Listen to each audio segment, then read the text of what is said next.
உலகெங்கும்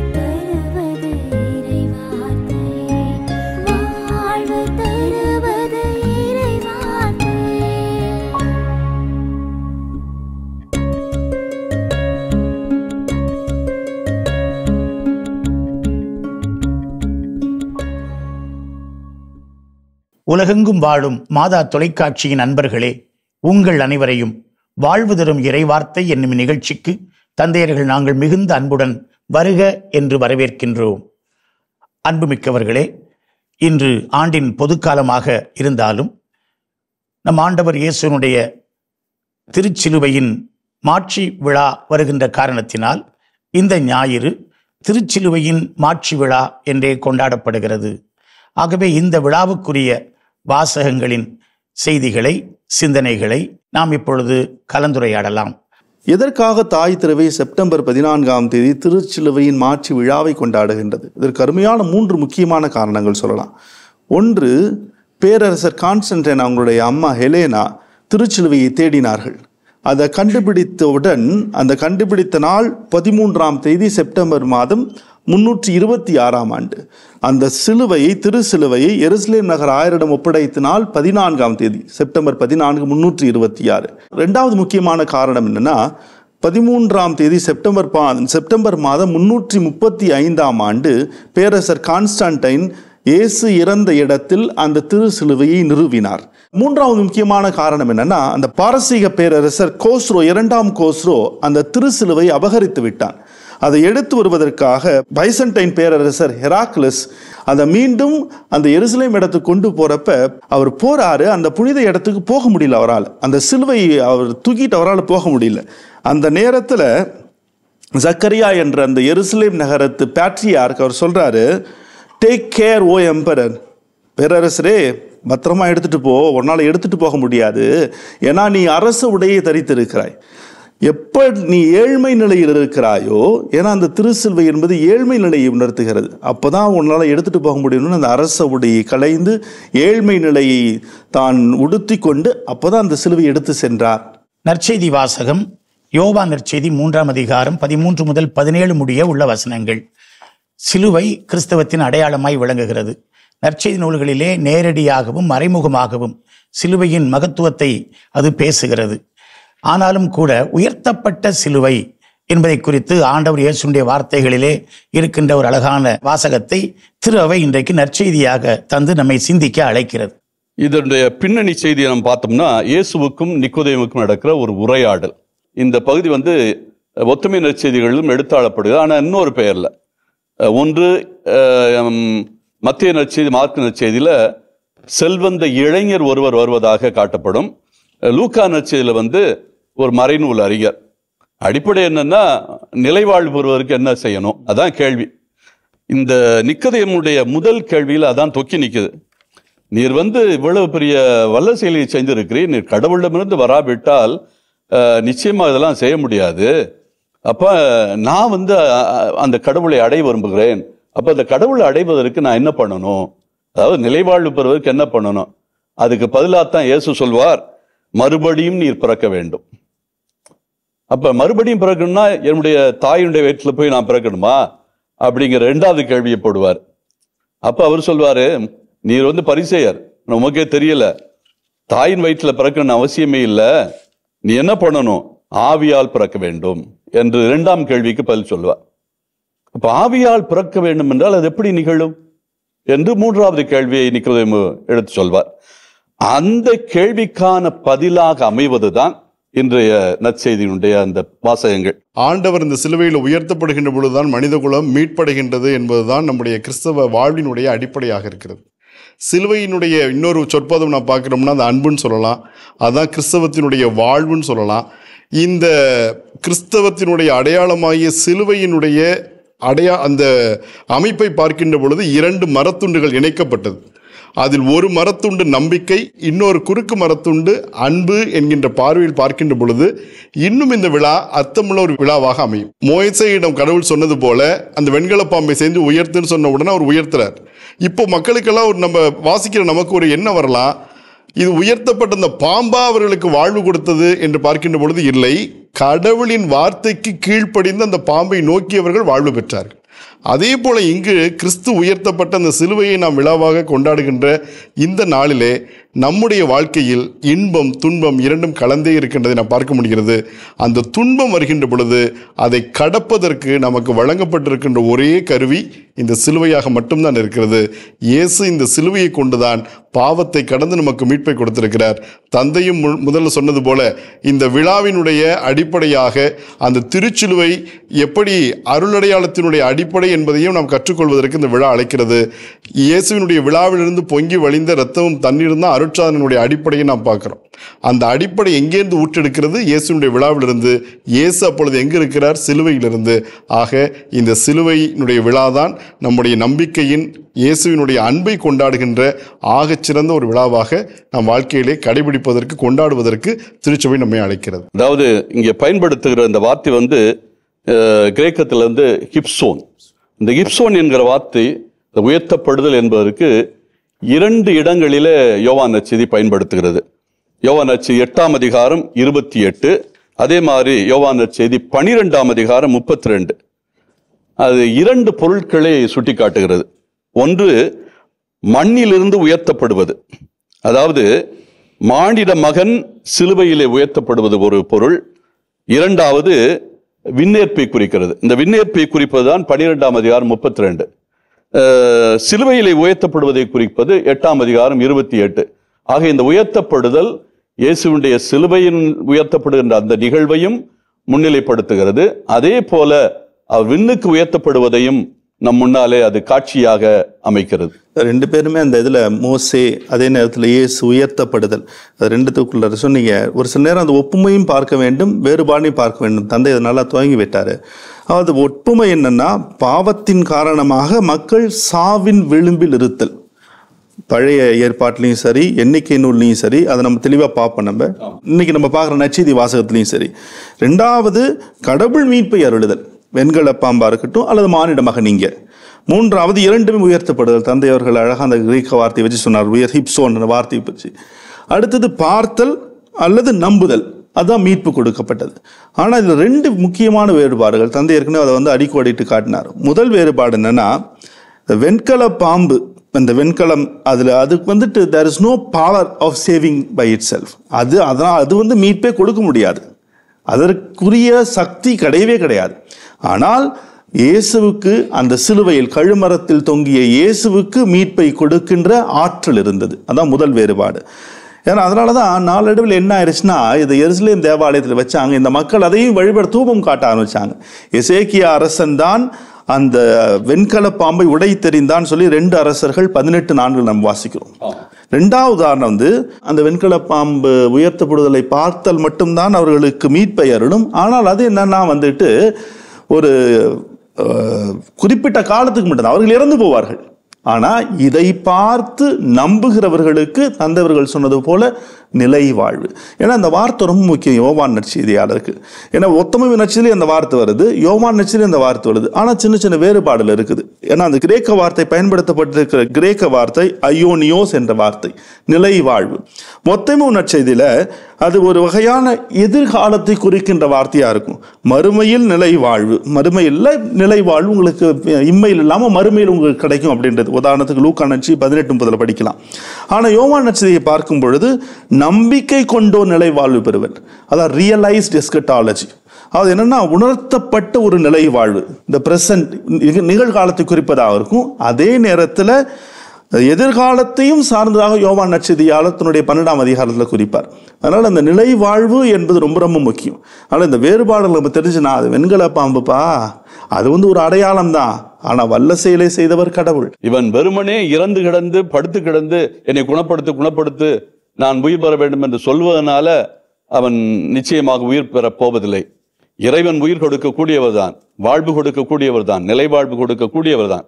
ஆனால் அதே வேளையில் மனிதன் தன்னுடைய தவறை உணர்ந்து அதற்கான நிலையிலே அவன் உற்று நோக்க வேண்டும். அந்த வெண்கல பாம்பை உற்று நோக்குவது என்பது மனிதனுடைய முயற்சி, அவன் எடுக்கிற ஒரு சிறிய செயல்பாடு. அந்த செயல்பாட்டின் அடிப்படையில் தான், அது நம்பிக்கை செயல்பாடாக இருக்கலாம், அவனுடைய விருப்ப செயல்பாடாக இருக்கலாம், அல்லது அவன் இறைவன் மீது கொண்டிருக்கிற பற்றாக இருக்கலாம். ஆனால் அது வெளிப்படுத்தப்பட வேண்டும் என்பது இந்த சொல்லினுடைய முக்கியமான சிந்தனை. வெண்கல பாம்பை நோக்குதல் என்றால் வெண்கல பாம்பை பார்ப்பதல்ல, இறைவன் மீது நம்பிக்கை வைப்பதை அது சுட்டி காட்டுகிறது. இன்றைய நற்செய்தி வாசகம் 5 வசனங்களை கொண்டதாக இருக்கிறது. ஒவ்வொரு வசனமும் ஆழமான இறையியல் கருத்தை நமக்கு அது கோடிட்டு காட்டுகிறது. 13வது வசனம் கிறிஸ்து விண்ணகத்திலிருந்து இறங்கி வந்தவர், ஆகவே விண்ணகத்தை அவர் தன்னுடைய மூலமாக கொண்டவர். அடுத்து அவர் அதிகாரம் கொண்டிருக்கிறார், விண்ணகத்திற்கு வந்திருக்கிற காரணத்தினால் விண்ணகத்திற்கு அவர் ஏறி செல்கிறார். ஸோ அந்த வசனம் கிறிஸ்துவனுடைய அந்த தெய்வீக தன்மையை நமக்கு எடுத்து சொல்லுகிறது, அவருடைய அதிகாரத்தை சொல்லுகிறது. வசனங்கள் 14, 15 மிக அதிகமாக பேசப்படுகிற வசனங்கள் இன்றைய நாளுக்கு. அவை டிப்பாலஜி அண்ட் ஃபுல்ஃபில்மெண்ட் அப்படின்னு சொல்லுவாங்க. அது ஒரு அடையாளமாகவும் அது நிறைவாகவும் இருக்கிறது. அதைத்தான் நீங்கள் 2 பேரும் மிக அழகாக விளக்கி கொண்டிருந்தீர்கள். அந்த வெண்கல பாம்பு நமக்கு விடுதலை தரவில்லை, அதை உற்று பார்க்கிற அந்த நம்பிக்கை பார்வை அதுதான் நமக்கு விடுதலை தருகிறது. அது ஒரு அடையாளமாக இருக்கிறது. பைபிளில் கடவுள் இப்படிப்பட்ட அடையாளங்களை தருவார். அந்த அடையாளம் நமக்கு ஒரு நிறைவை இங்கே சுட்டி காட்டுகிறது. அந்த அடையாளம் முழுமையான நிறைவு இயேசு சிலுவையில் உயர்த்தப்படுவதில் தான் அவன் முழுமை பெறுகிறது என்பதை இது கோடிட்டு காட்டுகிறது. வசனம் 15, 16 நம்பிக்கை தான் நம்முடைய மீட்புக்கான வழியாக இருக்கிறது. கடவுளுடைய அன்பு உலகம் தழுவியது, பிரபஞ்சம் தழுவியது, முழுமையானது, எல்லாருக்குமானது. அது கடவுள் புறப்பட்டு வருகிற ஒன்று. நாம அதை தேடி போகல, அவராகவே அந்த அன்பை நம் மீது பொழிகிறார் என்கிற அந்த ஒரு வசனம் அழகாக இருக்கிறது. அடுத்து மீட்பு தண்டனை அல்ல, மாறாக அது ஒரு பரிசு, ஒரு கொடை என்பதை அது வலியுறுத்தி சொல்லுகிறது. யோவான் சொல்லுவார், cross is God's essence in love. கடவுளுடைய அன்பினுடைய சாராம்சம் தெரிஞ்சுக்கணும்னா சிலுவையை உற்று நோக்கு. இந்த ஒரு வார்த்தையே போதும். அப்ப அந்த எல்லாமே எங்க முடியுது அப்படின்றப்ப திருச்சிலுவையின் மாட்சியின் விழா அன்பில் நிறைவடைகிறது. அன்பு இல்லை என்றால் சிலுவை இல்லை. தியாகத்தை உள்ளடக்கியது அன்பு. அவர் எதற்காக தன்னையே கொடுக்கும் அளவுக்கு ஆண்டவர் உலகின் மேல் அன்பு கூர்ந்தார். இன்றைய முதல் வாசகம் நற்செய்திக்கு மிகவும் பொருத்தமாக பழைய ஏற்பாட்டில் எண்ணிக்கை நூல் 21ஆம் அதிகாரத்திலிருந்து தரப்பட்டிருக்கிறது. இஸ்ரேல் மக்கள் எகிப்தின் அடிமைத்தனத்திலிருந்து விடுதலை பெற்று செங்கடலை கடந்து பாலைவனம் ஊடாக அவர்கள் கடந்து செல்கிறார்கள். அவருடைய பயணத்தின் கடைசி கட்டத்தை அவர்கள் நெருங்குகிறார்கள். இப்பொழுது ஏதோம் நாட்டை சுற்றி போகிறார்கள். ஓர் என்ற மலையில் அவர்கள் அந்த பகுதிக்கு வந்து விட்டார்கள். அவர்கள் மிகவும் களைத்திருக்கிறார்கள், மிகவும் சோர்ந்திருக்கிறார்கள், மிகவும் அவர்கள் இன்னும் சென்றடையவில்லையே என்கிற ஒரு மனச்சலிப்பு அவரிடத்திலே அதிகமாக இருக்கிறது. இந்த நேரத்திலே அங்கே அவர்கள் கடவுளுக்கு எதிராக, மோசேக்கு எதிராக அவர்கள் முணுமுணுக்கிறார்கள். இப்படிப்பட்ட ஒரு சூழலில்தான் இந்த நிகழ்ச்சி நடைபெறுகிறது. அங்கே பாம்புகள் அவர்களை கடிக்கின்றன, அவர்கள் பலர் சாகின்றார்கள், பலர் நோய்வாய்ப்படுகிறார்கள். இப்படிப்பட்ட சூழலிலே அந்த முணுமுணுப்புக்கு மோசே என்ன பதில் மொழி சொல்லுகிறார் என்பது இன்றைய முதல் வாசகமாக அமைகிறது. இந்த 40 ஆண்டுகளில் 39 ஆண்டுகள் நாம் குறிப்பிட்ட இந்த பகுதியைத்தான் சுற்றி கொண்டிருந்தார்கள். அதாவது முதல் ஆண்டு அவர்கள் சீனாய் மலை அடிவாரத்திலிருந்து முதல் ஆண்டு 2ஆம் ஆண்டு தொடக்கத்தில் புறப்படுகிறார்கள். அந்த 2ஆம் ஆண்டு தொடக்கத்திலிருந்து அந்த 40ஆம் ஆண்டுக்கு ஒரு 6 மாதங்கள் அல்லது 7 மாதங்கள் வரை அவர்கள் இந்த காடேஸ் பர்னா என்கிற அந்த பகுதியில் தான், இந்த ஓர் மலை இருக்கிற அந்த பகுதியில் தான். அங்குதான் 20ஆம் அதிகாரத்தில் ஆரோனுடைய இறப்பை பற்றி பார்க்கிறோம். அதே மாதிரி அதற்கு முன்னால் மிரியத்தினுடைய இறப்பை பற்றி பார்க்கிறோம். ஆக யாரெல்லாம் இந்த பயணத்திலே வழியாக இருந்தார்களோ, மிரியத்தினுடைய இறப்பு பற்றி சுட்டி காட்டுகிற போது மிரியம் இறந்தவுடனே கிணற்றிலே தண்ணீர் வற்றி போய்விட்டது என்ற குறிப்பை எண்ணிக்கையின் உள்ள ஆசிரியர் சொல்லுவார். அப்படின்னா மிரியம்தான் இந்த நீரூற்றாக இருந்திருக்கிறார். அவருடைய பயணத்துக்கெல்லாம் ஒரு நீரூற்றாக மிரியம்தான் இருந்திருக்கிறார். அப்படின்னா இவர்களுக்கு எல்லாமே நீங்கள் சொன்னது போல வற்றி போய்விட்டது. அவர்களுடைய உணர்வுகள் வற்றி போய்விட்டன, அவர்களுடைய இயல்புகள் வற்றி போய்விட்டன, நடைகள் வற்றி போய்விட்டன, ஏறக்குறைய வெறுப்பு நிலைக்கு போய்விட்டார்கள். அந்த வெறுப்பினுடைய உச்சக்கட்டம் தான் அவர்கள் வழக்கமாக முறுமுறுக்கிறவர்கள் இப்பொழுது மோசேக்கு எதிராக எதிர்ப்புணர்வை காட்டுகிறார்கள். 2 பேர் தான் வாக்களிக்கப்பட்ட நாட்டுக்குள் நுழைந்தார்கள். எகிப்திலிருந்து புறப்பட்ட 6,03,000 பேரில் 2 பேர் தான், காலேப்பும் யோசுவா மட்டும்தான். மோசே கூட உள்ள நுழைய முடியல. பாருங்க, மோசேனுடைய பெருந்தன்மை என்னவென்றால், இத்தனை ஆண்டுகள் வழி நடத்திய அவன் நீ உள்ள போக முடியாதுன்னு சொன்ன உடனே ஏற்றுக்கொள்கிறான். அதான் தலைமைத்துவம். நான் கூட்டிட்டு தான் போவேன்னு அவன் துணிந்து நிற்கவில்லை. அப்படிப்பட்ட மனிதனாக நம்ம மோசையை பார்க்கல. அதனால இந்த நிலையில் மோசேக்கு எதிர்ப்பு வருகின்ற போது இறைவன் தண்டிக்கிறார். ஆனால் அந்த தண்டனை நேரத்திலும் மோசே இந்த மக்களை காப்பாற்றாண்டவனே என்று அப்படியே இறைவனிடத்தில் வேண்டுகிறான். இறைவன் மட்டுமல்ல, மக்களையும் வேண்ட அழைக்கிறான். மக்கள் வேண்டுகிறார்கள், நாங்கள் பாவம் செய்து விட்டோம், எங்களுக்கு இந்த தண்டனை வேண்டாம், எங்களுக்கு போதும், நாங்கள் இனிமேல் மோசையினுடைய தலைமையை ஏற்று நடந்து செல்வோம் என்றால் இந்த இடத்திலாம் தந்தை குறிப்பிட்டது போல ஏதோ மக்கள் எல்லாம் உள்ளே அனுமதிக்க மறுக்கிறார்கள். மீண்டும் அவர்கள் அப்படியே கீழே இறங்கி செங்கடலில் அந்த அக்காபா வளைகுடா மீண்டும் அவர்கள் ஏதோம் நாட்டை சுற்றி கொண்டு மோவாப் நாட்டுக்கு செல்ல வேண்டும். இந்த 7 மாதங்களில் இவ்வளவு தூரங்கள் அவர்கள் நடக்க வேண்டும்.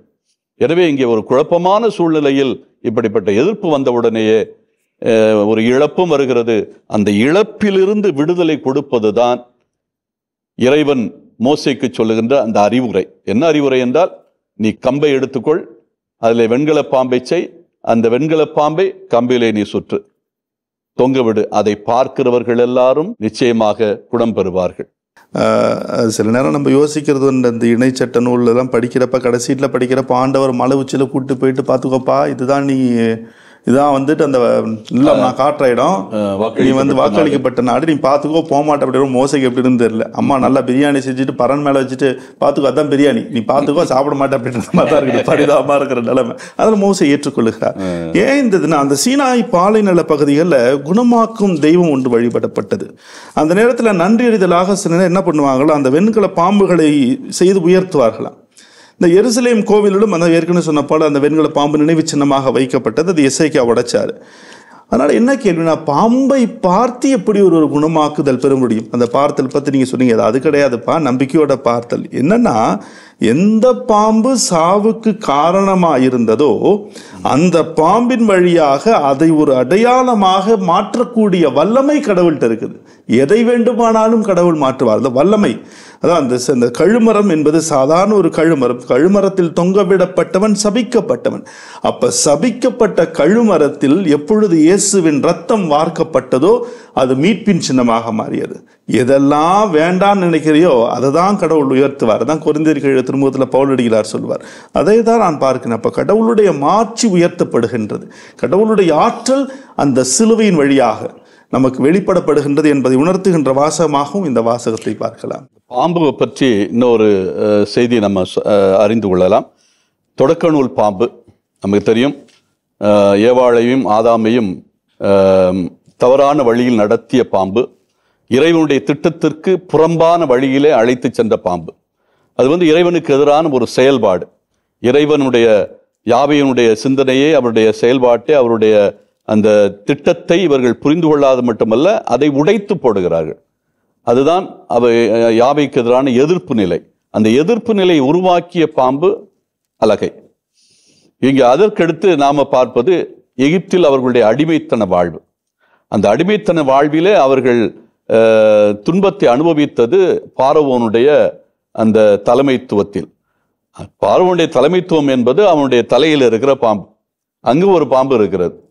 அந்த பாம்பு அதிகாரம், அடிமைப்படுத்தினுடைய அடையாளம். இந்த மக்களை எல்லாம் ஏறக்குறைய 250 ஆண்டுகளுக்கு மேலாக அடிமைப்படுத்தி வைத்திருந்த பாம்பு. இந்த 2 பாம்புகளும் இதனுடைய துன்பங்களும் தொடர்ந்து கொண்டே இருப்பதனுடைய அடையாளமாகத்தான் இந்த வெண்கல பாம்பை நாம் பார்க்க முடியும். எனவே இந்த வெண்கல பாம்பு இஸ்ராயல் மக்களுக்கு இந்த எகிப்தினுடைய அடிமைத்தன வாழ்வினுடைய ஈர்ப்பு நிலையும், ஆதாம் ஏவாள் அந்த பாம்பினுடைய ஈர்ப்பு நிலையும் இங்கே சுட்டி காட்டுகின்றது. எனவே இதிலிருந்து விடுபட வேண்டும் என்பதுதான் யாவையுடைய நோக்கமும் மோசேயுடைய நோக்கமும். எனவே இந்த வெண்கல பாம்பு இந்த பாலைவனத்தோடு முடியட்டும். இந்த 2 பாம்புகளுடைய ஈர்ப்பு நிலைகள் இந்த பாலைவனத்தோடு முடியட்டும். இனி நீங்கள் வாக்களிக்கப்பட்ட நாட்டுக்குள் நுழைகின்ற போது இந்த பாம்பினுடைய தூண்டுதல்கள், இந்த பாம்பினுடைய ஈடுபாடுகள் எல்லாம் அற்ற மக்களாக, புதிய மக்களாக உள்ளே வாருங்கள் என்கின்ற புதிய இனம் உருவாயிருக்கிறது. ஏறக்குறைய பழைய இனம் எல்லாம் அழிந்து விட்டது, புதிய இனம் உருவாயிருக்கிறது. இந்த புதிய இனத்திற்கான ஒரு அழைப்பாக கூட இது இருக்கலாம் என்று நான் நினைக்கிறேன். முற்காலத்தில் பல முறை பல வகைகளில் இறைவாக்கினர் வழியாக தம் மூதாதையரிடம் பேசிய கடவுள் இவ்விறுதி நாட்களில் தம் மகன் வழியாக நம்மிடம் பேசியுள்ளார். எபிரேயர் 1:1-2 நமக்கு சொல்லித் தருகிறது. கடவுள் பல முறைகளில் பல வகைகளில் பேசுகிறவர். அவர் அடையாளங்களில், கனவுகளில், பிறகு பல்வேறு விதங்களில் அவர் பேசுகிறவர். அப்படி அவர் பேசுகிற ஒரு மொழியாக இது பார்க்கப்படுகிறது. கிரேக்கத்தில் கனவுல பாம்பு வரும் என்றால் அது நன்மையும் ஆகும், தீமையும் ஆகும். அது வரக்கூடிய சூழலை பொறுத்து இருக்கிறது. இப்போ தொடக்க நூலில் பாம்பு தீமையின் வடிவாக வருகிறது. இந்த இடத்துல உயர்த்தப்படுகிற அந்த பாம்பு நன்மைக்கு, குணமளித்தலுக்கு ஒரு அடையாளமாக அது வருகிறது. இது இந்த அடையாளங்களை நாம் எப்படி புரிந்து கொள்கிறோம் என்பதை பொறுத்து இருக்கிறது. கடவுள் மீட்பின் வரலாற்றில் இறைவாக்கினர்களுக்கு அடையாளங்கள் வாயிலாக பேசுவார். அப்போ அடையாளம் சரியாக இருந்தால் அந்த கடவுள் சொல்ல வருகிற செய்தி நம்ப முடியாத, ஏற்றுக்கொள்ள முடியாத, கற்பனை கூட செய்ய முடியாத அந்த செய்தி சரியாக இருக்கும். அதுதான் அங்கே உள்ள உண்மையாகும். இங்கே ஒரு அடையாளம் காட்டப்படுகிறது, உயர்த்தப்படுகிறது. ஆகவே தான் அதனுடைய முழுமை இன்றைக்கு நற்செய்தியை பார்க்கிறோம். அது இயேசுவை சுட்டி காட்டுகிறது, உயர்த்தப்படுகிற இயேசுவை சுட்டி காட்டுகிறது. ஆனால் இதை உற்று பார்த்தார்கள், அவர்கள் நலம் பெற்றார்கள். இப்போ ஆண்டோடைய வார்த்தைக்கு அவர்கள் கீழ்ப்படிதல் வேண்டும் அப்படிங்கிற மகத்தான கருத்து இங்கே நமக்கு அழகாக வலியுறுத்தப்படுகிறது. இன்றைய 2ஆம் வாசகம் இன்றைய விழாவுக்கு மிகவும் பொருத்தமாக திருத்தூதர் பவுல் பிலிப்பியருக்கு எழுதிய திருமுகம் 2ஆம் அதிகாரம் அதிலிருந்து நமக்கு தரப்படுகிறது. 1 முதல் உள்ள வசனங்கள் சிறப்பான வசனங்கள். நமக்கு இன்றைக்கு 6 முதல் 11 முடிய உள்ள வசனங்களை நாம் பார்க்கின்றோம். பவுலடியார் சிலுவையினுடைய மாட்சியை, மகத்துவத்தை மிக நன்கு அறிந்தவர். சிலுவையை குறித்து, பவுலடியாரை குறித்து நம்ம நிறைய பேசலாம். ஆனால் இந்த ஒரு பாடல், இந்த ஒரு கவிதை, இந்த ஒரு சிறிய சொல்லாடல் நமக்கு நிறைய செய்திகளை கொண்டு வந்து தருகிறது. இந்த நாளுக்கு மிகவும் பொருத்தமாக அமைகிறது. இந்த பிலிப்பு திரு அவை மக்கள் 3 வகையான எதிர்மறை சிந்தனைகளை தவிர்க்க வேண்டும், 3 வகையான நேர்மறை சிந்தனைகளை கொண்டிருக்க வேண்டும். அந்த 3 எதிர்மறை சிந்தனைகள், எதிர்மறை நிலைகள் என்னன்னா, 1 கட்சி மனப்பான்மை, வீண் பெருமை, 3வது தன்னை சார்ந்தவற்றில் மிதமின்றி அக்கறை கொள்ளுதல், இந்த சுயநல மனப்பான்மை. இதிலிருந்து நம்ம விடுபட்டு நேர்மறை நிலைக்குரிய சிந்தனையை நாம் எடுத்துக்கொள்ள வேண்டும். 1 மனத்தாழ்மை, பிறரை சார்ந்தவற்றில் அக்கறை கொள்ளுதல். 3வது ரொம்ப ரொம்ப முக்கியம், இயேசு கொண்டிருந்த மனநிலையை கை கொள்ளுதல். அதில் பிரான்சிஸ் சொல்லுவார், நாமே ஒரு சிலுவனுடைய அடையாளம். நான் கைவரிக்கிறப்ப நானும் சிலுவையை மனதாக இருக்கிறேன். அப்போ சிலுவை என்பது அங்கல்ல, உன் மனசில் ஏந்திக்கிட்டு போயிட்டு இயேசு கொண்டிருந்த மனநிலை உன்னிடம் இருந்தால் அந்த சிலுவையின் மாட்சி இந்த வழிபாட்டில் மட்டும் இல்லை, இந்த வரலாறுல மட்டும் இல்லை, உன்னுடைய வாழ்க்கையிலும் இருக்கும் என்பதை முத்தாய்ப்பாக அமைவதாக இந்த 2ஆம் வாசகத்தை நான் பார்க்கிறேன். திருத்தூதர் பவுல் இல்லாவிட்டால் இந்த அவமானத்தின் சின்னமாக கருதப்பட்ட இந்த சிலுவை மாட்சியின் சின்னமாக மாறி இருக்க வாய்ப்பே இல்லை. அழுத்தம் திருத்தமாக சொல்லணும்னா 1 கொரிந்தியர் 2ஆம் அதிகாரம் 2ஆம் வசனத்தில், நான் உங்களிடையே இருந்தபோது மெசியாவாகிய இயேசுவை தவிர, அதுவும் சிலுவையில் அறையப்பட்ட அவரை தவிர வேறு எதை பற்றியும் நான் பேசவில்லை, அக்கறையும் கொள்ளவில்லை அப்படின்னு தெள்ள தெளிவாக பேசுகிறார். அப்ப சிலுவையை உயர்ந்த நிலைக்கு கொண்டு போகிற அந்த நிலையை இவர்தான் கொரிந்தியருக்கு எழுதிய முதல் திருமுகத்துல, சிலுவை பற்றிய செய்தி அழிந்து போகிறவர்களுக்கு மடமை, ஆனால் மீட்பு பெறும் நமக்கோ அது கடவுளின் வல்லமை. அப்ப சிலுவையை வல்லமையாக பார்க்கிறார், மீட்பாக பார்க்கிறார். 22ஆம் வசனத்துல, அதே 1ஆம் அதிகாரம் கொரிந்தியருக்கு எழுதிய முதல் திருமுகம், யூதர்கள் அரும் அடையாளங்கள் வேண்டும் என்று கேட்கிறார்கள், கிரேக்கர்களோ ஞானத்தை தேடுகிறார்கள், ஆனால் நாங்கள் சிலுவையில் அறையப்பட்ட கிறிஸ்துவை பற்றி பறைசாற்றுகிறோம். இதை விட பெரிதாக சிலுவை பற்றி சொல்ல வேண்டியது யாருமே இல்லை. இந்த அளவுக்கு அழுத்தம் திருத்தமாக சொன்ன அதே திருத்தூதர் பவுல் தான் பிலிப்பியருக்கு எழுதிய திருமுகத்தில் அற்புதமான அந்த பாடல். நீங்க சொன்னீங்க, இது ஒரு பாடல், இது ஒரு கவிதை. வழக்கமாக வழிபாடுகளில் தொடக்க கால திருச்சபையில் பாடப்பட்டு வந்த மிகவும் விரும்பிய பாடல் என்று தான் சொல்லுவேன். அதில் எனக்கு ரொம்ப அற்புதமான நிலை கிறிஸ்துவனுடைய மனநிலை. அந்த கிறிஸ்துவனுடைய மனநிலை என்ன? 6 படிகளில் சொல்கிறார். மேலேருந்து கீழே இறங்குறது மாதிரி இது இறங்கு இயல், இறங்கு கிறிஸ்தியல். அந்த இறங்கு கிறிஸ்தியல்ல அருமையான 6 படிகளை சொல்லுகிறார். கடவுள் தன்மையில் விளங்கியவர் கடவுளாக இருக்க வேண்டிய நிலையை விடாமல் பிடித்து கொண்டிருக்க வேண்டியது ஒன்றாக கருதாமல் தன்னையே வெறுமையாக்கி, எம்ப்டியிங் ஹிம்செல்ஃப், முழுமையாக தன்னை வெறுமையாக்குவது, அத்தோடைகள். அதான் முதல் படி. 2வது படி இறங்குறார். தன்னையே வெறுமையாக்கி அடிமையின் தன்மை உண்டு. He became slave. இது 2வது படி. 3வது படி அத்தோடு நிக்கல. அடிமையின் தன்மை பூண்டவர் மனிதனுக்கு ஒப்பானார், மனித உருவில் தோன்றுகிறார், மனிதனாக மாறுகிறார். இது 3வது படி. அதுக்கடுத்து 4வது படிக்கு இறங்குறாரு, சாவை ஏற்கும் அளவுக்கு. அதோடு நிக்கல, அதுவும் சிலுவை சாவை ஏற்கும் அளவுக்கு. அதுக்கடுத்து 6வது படி போறார், கீழ்ப்படி. அதான் கீழ்ப்படிதல். ஆக இந்த 6 படி நிலைகளில் இறங்குவதை ஒரு அற்புதமான அருமையான ஒரு கவிதையாக படித்து காட்டுகிறார். இயேசு எந்த அளவுக்கு சிலுவை சாவின் வழியாக கீழே இறங்கி இருக்கிறாரு. இந்த இயேசுவை தான், அந்த இறங்கின கிறிஸ்துவை தான், சிலுவை சாவை அவமானத்தின் சின்னமான சிலுவையே ஏற்கக்கூடிய அந்த இயேசுவை தான் அப்படியே மேலே ஏத்துறார், ஏறுமுகத்துக்கு கொண்டு போறார். 4 நிலைகளில் ஏறுமுகத்துக்கு கொண்டு போறார். அந்த தாழ்த்தி அவரை உயர்த்தினார், மேலான பெயரை அவருக்கு அருளினார், மன்னவர் விண்ணவர் கீழலோகோர் மூவுலகத்தோறும் மண்டியிட வைத்தார் அவருக்கு முன்னாக. இறுதியாக இயேசு கிறிஸ்து ஆண்டவர் என்று எல்லா நாவும் அறிக்கையிடுகின்ற செயலை செய்தார் என்று அந்த ஏர்முகத்தை காட்டுகிறார். யார் இறங்குகிறார்களோ, கீழே இறக்கப்பட்டார்களோ, அவர்கள் நிச்சயம் மேலே எழ முடியும், உயர்த்தப்பட முடியும் என்பதை அற்புதமான நிலையிலே விளக்கி காட்டுகிறார் திருத்தூதர் பவுல் இந்த கவிதையின் வழியாக. இந்த திருச்சிலுவையின் விழாவினுடைய அடிநாதமாக இந்த பிலிப்பியர்கள் எழுதிய திருமுகத்திலே பவுல் பாடிய அந்த பாடல், இப்போ 2 தந்தைகளுமே அருமையாக அதை விளக்கினார்கள். இதில் இன்றைய கிறிஸ்தவ வாழ்வுக்கு இதிலிருந்து கற்றுக்கொள்ள வேண்டிய புண்ணியமாக நான் எதை பார்க்கிறேன் என்றால், அந்த தாழ்ச்சி என்கின்ற புண்ணியம்.